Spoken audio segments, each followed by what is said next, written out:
So hello friends, in this lecture we will be talking, as you see, force on a moving charge in a magnetic field.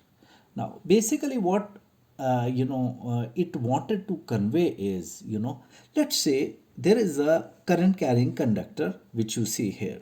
Now in this current carrying conductor there is a I current which is flowing around, right? And near to it you keep a charge which is at rest. So I'm marking it, it is at rest. Now if this charge is at rest, remember there will be no effect of the magnetic field this wire is producing around.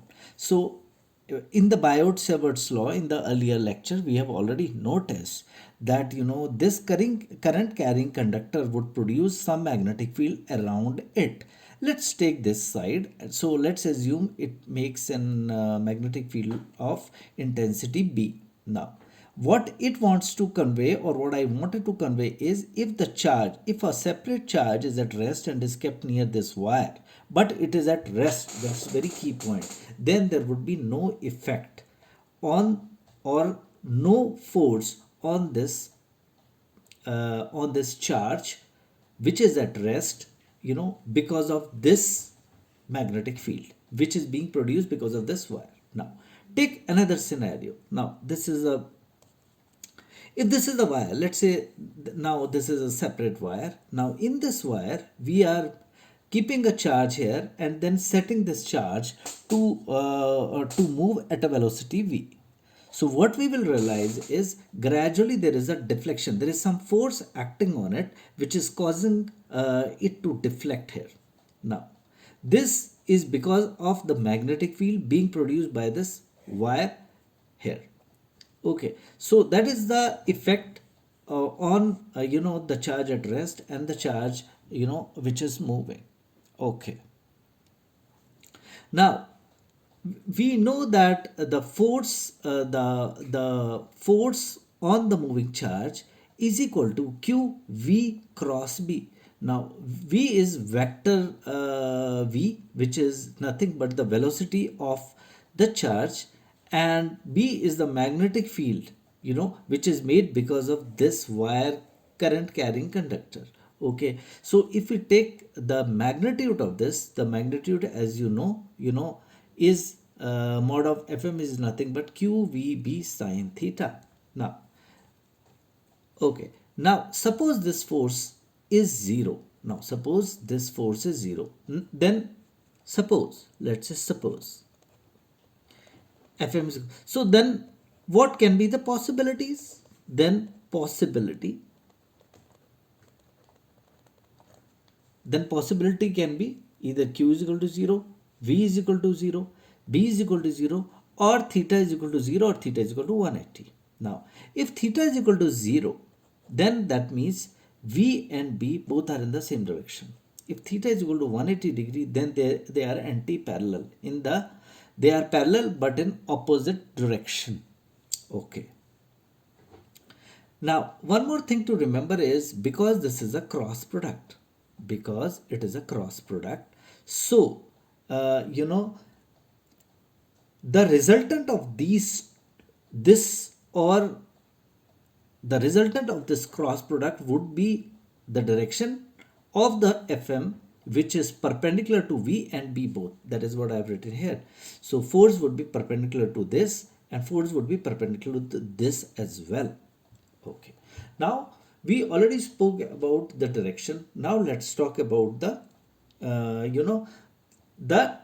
direction, how to identify the direction or the magnitude. Magnitude is already done here. We have to identify the direction. So direction is very simple. The first and foremost, we have 2-3 rules to get the direction of this vector. We will start with the simplest one, and that is called screw rule.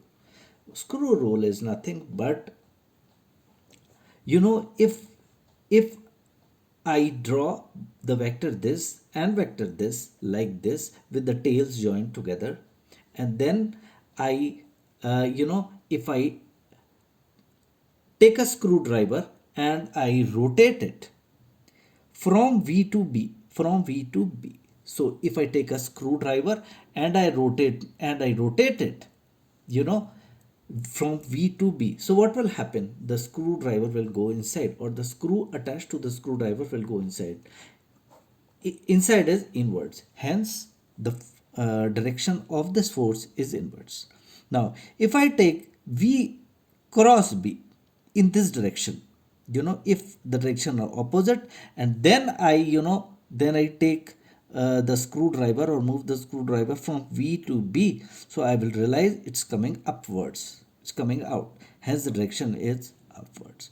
So this is the first method to find the direction. Now let's quickly come to the method number 2 to identify the direction of the force. Now guys, now I will talk about the second method to identify the direction of force. The second method, as you see on the page now, is Fleming's left hand rule. In this rule, pick up your left hand. Remember, it is left hand, it is not right hand. Okay. In that left hand, first, put your forefinger in the direction of magnetic field. First thing is put your forefinger in the direction of magnetic field. Then your middle finger to the positive charge motion. Positive charge motion. Middle finger to positive charge of motion. For example, if they say, let's say that the electrons are flowing in the north direction. So now electrons are negative charge. So the positive charge would be south direction. Okay. Now automatically thumb will identify the direction of the force. Okay. So this is the second method.